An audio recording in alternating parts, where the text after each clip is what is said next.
अपनी 8 वसु घूम रहे थे अपनी बीवियों के साथ।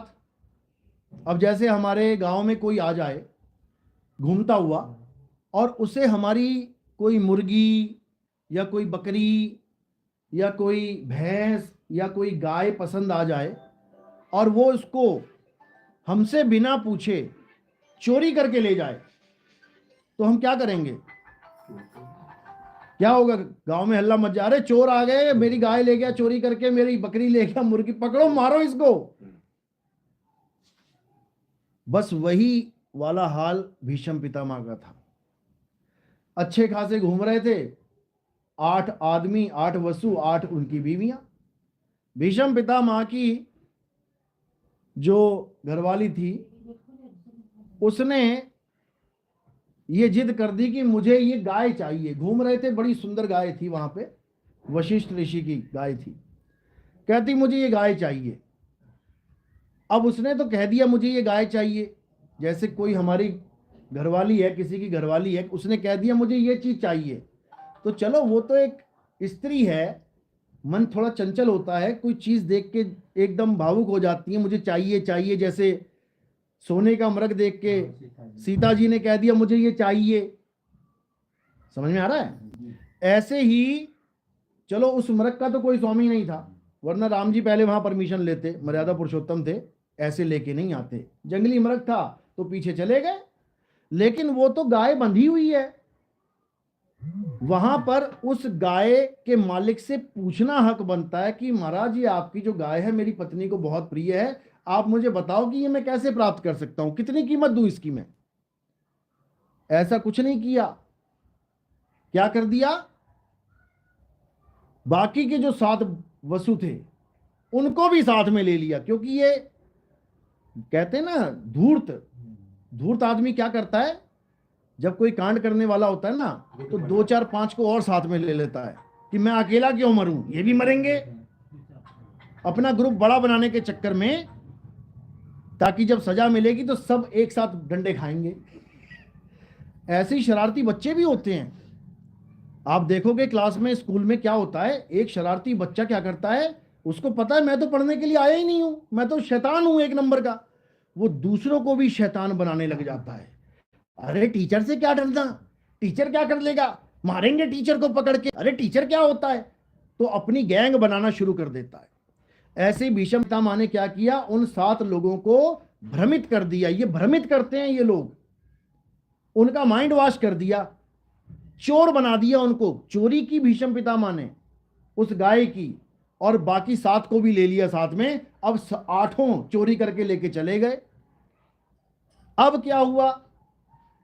अब जब वशिष्ठ जी को पता लगा कि मेरी गाय चोरी कर ली इन लोगों ने, ये तो चोर हैं 1 नंबर के इन्होंने श्राप दे दिया कि जाओ बेटा, बहुत ऐश कर ली स्वर्ग में, अब सड़ो जाके मृत्यु लोक में और महाकष्ट पाओ।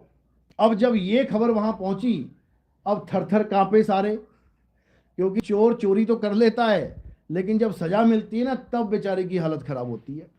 अब भागे, फिर भागे, बचाओ गुरुजी, छोड़ दो, क्षमा करो। 8 के 8 पहुंचे। तब क्या हुआ? माफी मांगने लगे। तो गुरु होता है भाई।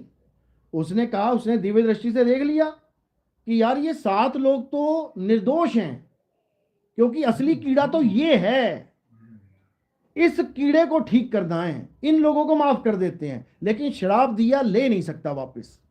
तो उसने क्या किया, उसने एक हल बता दिया इसका कि ये काम करो, जन्म जरूर लो, और गंगा के, क्योंकि गंगा को भी श्राप लगा हुआ था ब्रह्मा जी का कि तू भी औरत बन जाके, तो इन दोनों ने ऐसे सिस्टम बना दिया कि गंगा का पुत्र बन के आएंगे हम 8। और इस श्राप से मुक्ति कैसे मिलेगी कि जैसे ही पैदा होंगे गंगा हमें पानी में डुबो दे, यानी बच्चे को ही गंगा में डुबो देना है, तो उसको महाकष्ट नहीं आएगा। थोड़ी देर के लिए आया, प्राण निकले, चला गया अपने घर। इसीलिए कहते हैं कि गंगा मुक्ति प्रदान करती है। मुक्ति किसको प्रदान कर रही है? अरे पैदा होते ही डुबाओ तब मुक्ति प्रदान हो रही है।